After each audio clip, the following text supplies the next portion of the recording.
Olá, trabalhadora e trabalhador do Brasil, Gilbert Martins, para um novo vídeo.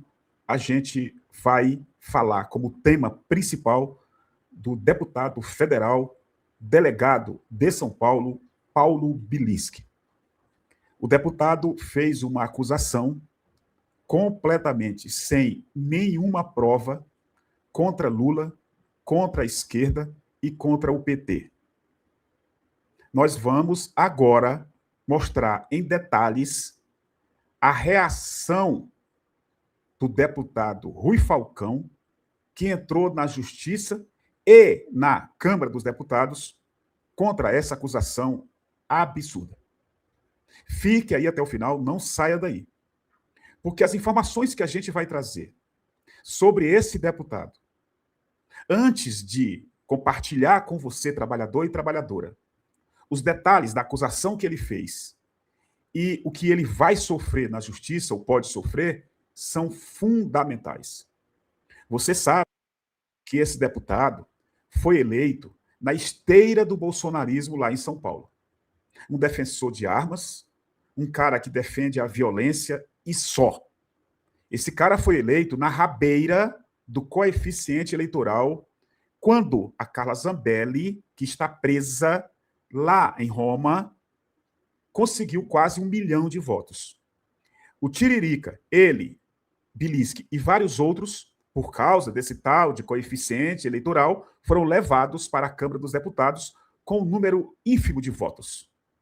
É tanto que, se a Câmara dos Deputados tivesse o mínimo de vergonha na cara e seguisse a lei da própria Câmara, a Zambelli seria cassada, os votos dela, quase 1 milhão de votos, anulados, e o Bilinski, o Tiririca, perderia o mandato. Mas, infelizmente, a Câmara dos Deputados é dirigida por um cara que não tem coragem de fazer isso, que é o Hugo Mota, do Republicanos da Paraíba. Fique aí, assista o vídeo como um todo, dê um gostei, comente aqui embaixo, se inscreva. Por favor, se inscreva no canal. Compartilhe para geral e, se você puder, como eu sempre peço, entre no nosso Apoia-se, apoia.se/resistência contemporânea. Beleza? Vamos aqui para o tema. Se sair algum adjetivo mais forte aqui do Gilbert, eu já quero pedir desculpas, porque a gente vai falar do esgoto da política quando a gente fala desse deputado chamado Paulo Bilinski. E eu vou mostrar um vídeo do pastor Henrique Vieira, do PSOL do Rio de Janeiro, que vai me ajudar e ajudar talvez você a entender por que a gente fala do jeito que a gente fala, chamando o cara, dizendo que ele veio do esgoto.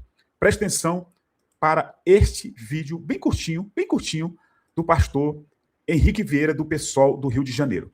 Olha o que ele diz sobre parte da classe política que está dentro do Congresso Nacional. Preste atenção. 1/3 da bancada do PL figura como réu ou investigada.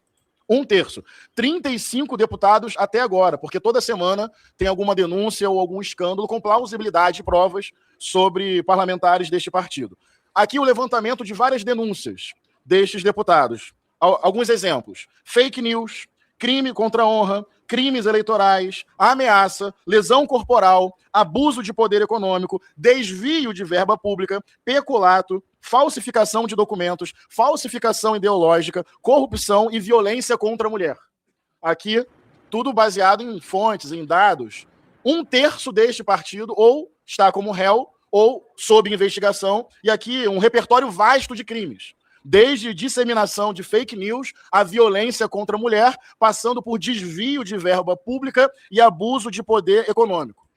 Quando a gente fala aqui no canal que o Partido Liberal, do Bolsonaro, dos filhos, do Valdemar Costa Neto, é uma fábrica de criminosos, é uma incubadora de criminosos, isso que ele acabou de falar prova.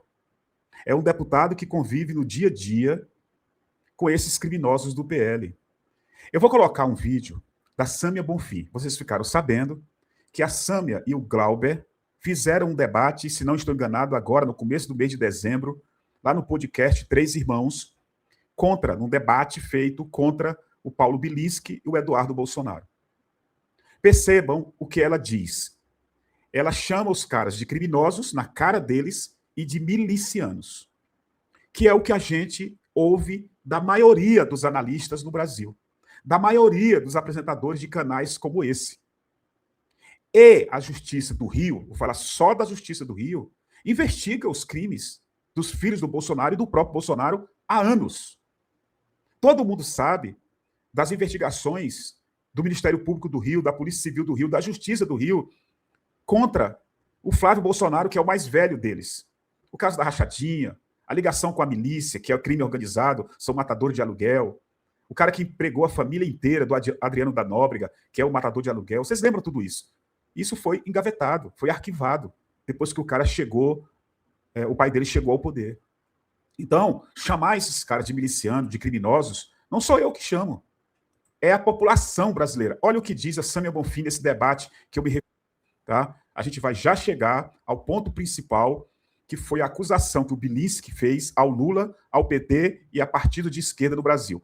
Por favor, preste atenção, um corte do debate. Partindo de pessoas que votaram a favor da PEC da bandidagem no Congresso Nacional também não me surpreende. Porque a PEC da bandidagem propunha que o Congresso precisa autorizar se uma pessoa que praticou algum crime possa ser investigada, possa ser presa, inclusive em flagrante de crime inafiançável. Claro que envolve corrupção, mas envolve homicida, envolve estuprador. Então eles votaram para que o Congresso Nacional seja ainda mais ocupado por bandidos como eles, como os do crime organizado, mas também como esses milicianos que estão aqui debatendo com a gente. Aí vem aqui dizer que tem que ser linha dura, que tem que combater o crime, mas na hora que podem usar o Congresso como escudo, usaram. O Eduardo disse aqui, defende que paguem. Não defende não, porque na hora do vamos ver, o PL todinho votou a favor da PEC da bandidagem, eles que estão aqui defendendo. Vocês viram aí, né? Ela chama de miliciano na cara dos dois caras. E é interessante você observar aí, eu vou deixar mais 10 segundos para você olhar.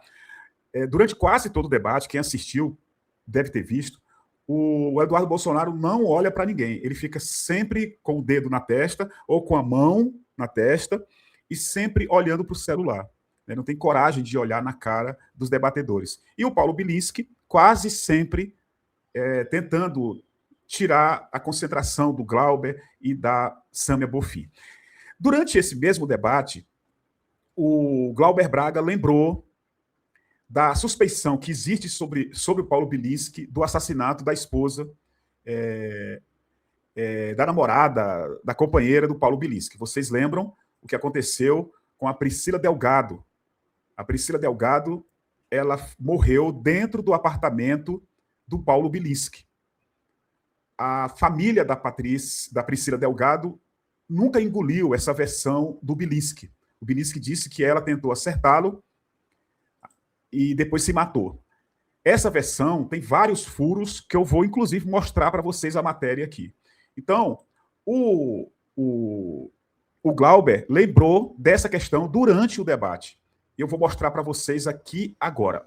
Olha a fala do Glauber Braga lá no debate sobre essa questão. Nós indicamos, sim, suspeitas evidentes sobre o processo de apuração do homicídio em relação ao senhor Paulo Bilinski, que não fez o exame no período adequado na sua mão para fazer a verificação se ele foi autor de algum dos disparos. Isso não sou eu que estou falando. Tem vários especialistas que acompanharam o caso e podem dar versões bastante diferentes daquelas que foram dadas pelo delegado.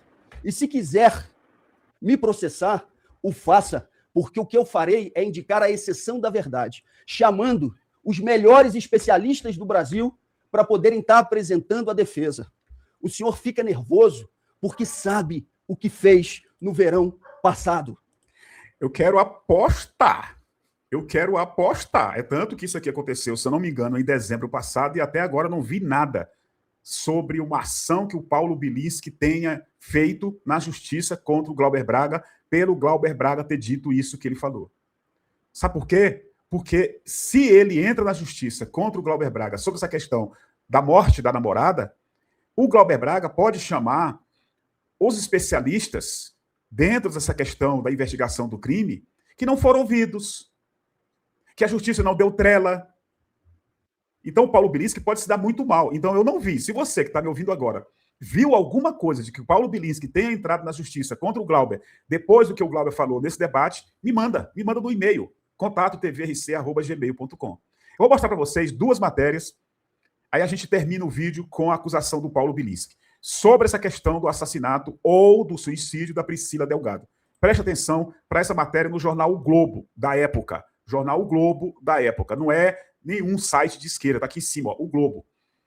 Laudo da perícia pode causar reviravolta na investigação da morte de modelo em São Paulo.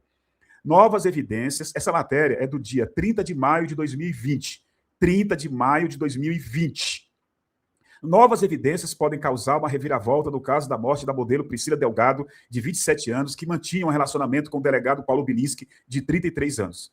Priscila morreu na manhã do dia 20 de maio, em São Bernardo do Campo. A história é contada pelo delegado 2 horas após a morte, gravada em um vídeo quando ele estava dentro de uma UTI, sustenta o seguinte. Olha a versão do Paulo Bilinski. Abre aspas. Priscila, minha namorada, viu no meu celular uma mensagem enviada antes de ela ir morar na minha casa. Hoje de manhã, quando eu saía do banho, ela deu 6 tiros em mim e 1 tiro nela mesma. Estou em estado grave e vou passar por uma cirurgia. Fecha aspas. Contudo, o laudo da perícia feita no apartamento concluiu que a bala que matou a modelo não partiu da arma que estava perto de seu corpo. Segundo fontes ligadas à investigação ouvidas pela revista Época, ao analisar o trajeto do projétil, os peritos também concluíram que a versão sobre o suicídio da modelo é pouco factível. Vocês percebem como o Glauber Braga tem razão em fazer essa denúncia? O site Intercept Brasil fez uma matéria que eu vou mostrar, só mostrar para vocês, que também reforça essa questão. Olha aqui, ó, Intercept Brasil, Cecília Oliveira. Os 11 furos do caso Bilinski, o delegado e influencer armamentista, cuja namorada, aspas, se suicidou. Furos na investigação beneficiam versão do delegado Paulo Bilinski, que recebeu apoio da família Bolsonaro. A família da modelo Priscila Bairros acredita em assassinato. Então está aqui a matéria completa, com documentação, com print de documentos, com detalhes fundamentais para você entender um pouco mais essa questão. E aqui nessa parte, gente, uma história quase perfeita, há todo um questionamento sobre essa versão que o Paulo Bilinski deu. Não bate, não bate. Por isso que ele não vai se meter em entrar na justiça contra o Glauber, porque o Glauber aproveitaria a oportunidade para chamar os peritos que foram desprezados pela Justiça de São Paulo e pela Polícia Civil do Estado de São Paulo. Para terminar, eu vou mostrar para vocês isso aqui. Por favor, preste atenção. Olha, PT pede perda de mandato de Zambelli na Câmara. E olha o final que a apresentadora fala sobre o Bilinski. Do PT na Câmara dos Deputados, Lindbergh Farias apresentou pedido à mesa diretora da casa para que a perda de mandato de Carla Zambelli seja declarada de forma imediata. O entendimento é que, em razão do pedido de prisão, a parlamentar não comparecerá às sessões do plenário, que justificariam a perda de mandato por faltas. Caso a cassação seja confirmada, um novo cálculo de votação da Carla Zambelli será necessário e pode impactar a bancada do PL na Câmara. Com os quase 1 milhão de votos de Zambelli anulados, outros 2 deputados do PL eleitos por São Paulo serão diretamente atingidos. Quem são eles? O delegado Paulo Bilinski e Tiririca. Então tá aí, para você ver a jogada que o PL conseguiu com a ajuda do Hugo Mota de não cassar o mandato da Carla Zambelli do jeito que deveria ter acontecido há mais ou menos 2 anos atrás. Enrolaram o máximo que puderam para poder manter o Paulo Bilinski e o Tiririca dentro da Câmara dos Deputados. Agora, para fechar, eu vou mostrar a acusação que o Paulo Bilinski fez ao Lula, ao PT e a partido de esquerda e o pedido de cassação.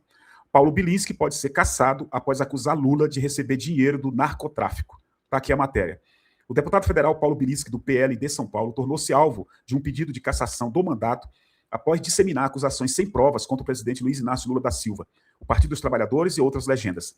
A representação foi protocolada desta segunda-feira, dia 12, agora, no Conselho de Ética e Decoro Parlamentar da Câmara, pelo deputado Rui Falcão, do PT de São Paulo, que aponta quebra de decoro, abuso das prerrogativas parlamentares e ataques diretos à democracia. Segundo o documento, Bilinski atribuiu de forma categórica crimes graves ao presidente da República e ao PT, como financiamento por narcotráfico, desvio de recursos públicos e fraude eleitoral, sem apresentar qualquer elemento probatório. Para Rui Falcão, as declarações extrapolam os limites da liberdade de expressão e da imunidade parlamentar, configurando desinformação, discurso de ódio e tentativa de deslegitimação das instituições republicanas no processo eleitoral. Trata-se de discurso que não guarda relação funcional com o mandato parlamentar, tampouco se insere em debate legislativo, fiscalização institucional ou crítica programática, mas configura ataque frontal à legitimidade do processo democrático, às instituições da República e ao chefe do Poder Executivo, com potencial concreto de incitação ao ódio político e à ruptura institucional, afirma Rui Falcão na Representação. Então está aqui a matéria, muito, muito importante, tá certo? Que rebate a acusação de Paulo Bilinski. Ele acusou que o Lula tem ligações com o narcotráfico. O PT e a esquerda brasileira têm ligações com o narcotráfico. Comente, se inscreva, compartilhe o máximo que você puder e até daqui a pouco.